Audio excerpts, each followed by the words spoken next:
I'm Christine Treganowan. And I'm Brad Treganowan. And we have a company called Fabulous Living Solutions.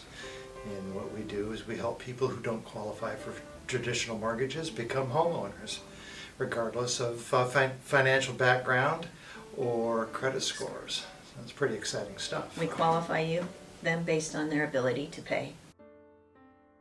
Well, we took a 1-year college course, basically, in 4 different steps, and got trained on the certified affordable housing provider as well as path to home ownership, and learned the techniques in how we can help folks. This class is done out of Atlanta, so it's close to this area, but that you do 4 times a year. There's 4 days that you spend cramming in a college course. It's literally 8 o'clock in the morning, some mornings 7 o'clock in the morning until about 7 or 8 at night. It's huge. But it's well worth it. It's been great. We work for ourselves, so we're blessed in that way. So we get to do what we want to do when we want to do it. But what we like about what we do is we're not regimented into anything in particular. Chris is our acquisition specialist when it comes to purchasing homes and stuff. I do the background checks, and I'm kind of the front person for the people when they contact us. And yeah, I mean that's it. I mean, it's basically network, research, and clients.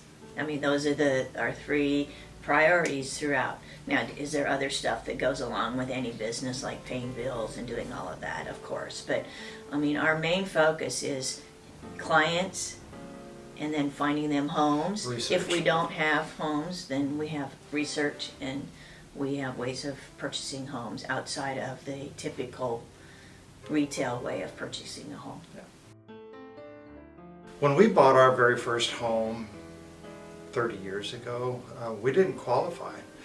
We didn't have the down payment money, and that always kind of stuck in the back of our minds. We had professionally, we were very successful, so we were able to get over that, but we remember what it was like renting and not wanting to rent, and knowing darn well we could afford a home, but we didn't have enough down payment money. And then fast forward, 30 years, and we find this program that really struck a chord with us. We were both kind of semi-retired when we started doing this 5 or 6 years ago, and it's led us to where we are today. Go ahead, Chris. Yeah, I started out, I was in management, retail management. I worked in the retail industry for 30 plus years. Left the retail industry and started my own company with another partner, which is manufacturing, finding manufacturing. And then Brad and I, it wasn't, my partner was retiring, I wanted to find something different. We had always talked about from an investment standpoint of investing in and having a philanthropy part of that investment. And so once we heard about this program, it helped us make the decision where we went all in, and now are able to do what we would have taken us years to set up from a systems perspective, and can do it just like that. And then we got the postcard. Quickly. And then the postcard started the whole thing. We got a postcard in the mail for some, real estate investing thing, and we went to it. It did whet our appetite. It truly did, but that was a train wreck. Yeah. I mean, that was not a good situation. Right. But through that, we joined the Nashville Real Estate Investors Association, mm-hmm. and from there we networked, we met people, and our mentor, our coach, came there as a guest speaker, yeah. And that's where our worlds collided. I would say the most challenging part today is finding homes that fit within the budget of the clients that we work with.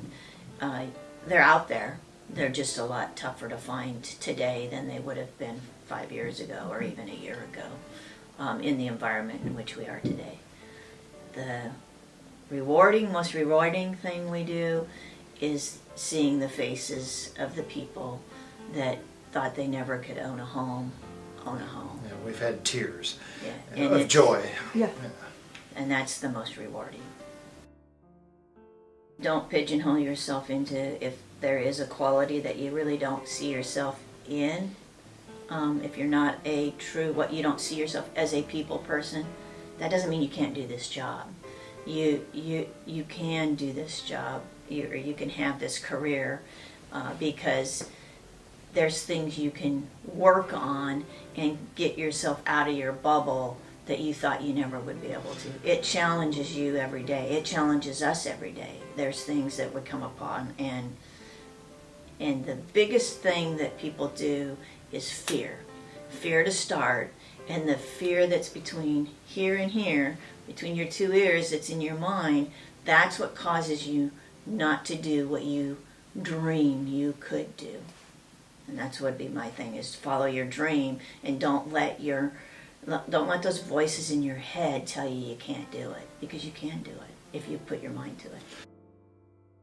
College and knowledge, and we're both college grads, but the Right. knowledge that we've gained through our Our education on this is, you didn't learn it in college. It's not book knowledge. yeah, it is. You learn it from other people. You learn it from just the experience. And people think, oh, in order for me to do this or get into investing, I need a lot of money. You don't need a lot of money. There's ways to do it. So you can get people to mentor you. You can work for people. You can do things that can teach you how to do this. And if college isn't for you, it's okay. You can go to a community college. If you have some carpentry skills, does it aid you? Absolutely, because you can do some things and save yourself some money. If you have some finance skills, yeah, you'll pick up on the finance a lot better. If you have some communication skills, absolutely, you're going to be able to relate to people. And I think that's the hardest thing, is don't prejudge. We all have this tendency of prejudging people, and you don't. You got to learn to work within the environment you are and get out all of those things that were placed in your head as you grew up, and start fresh. And something else I wanted to also add is that if you don't know how to do something, there's help out there. You can hire people. Virtual assistants are phenomenal, because there are people that know how to do things that either you don't want to do, don't like to do.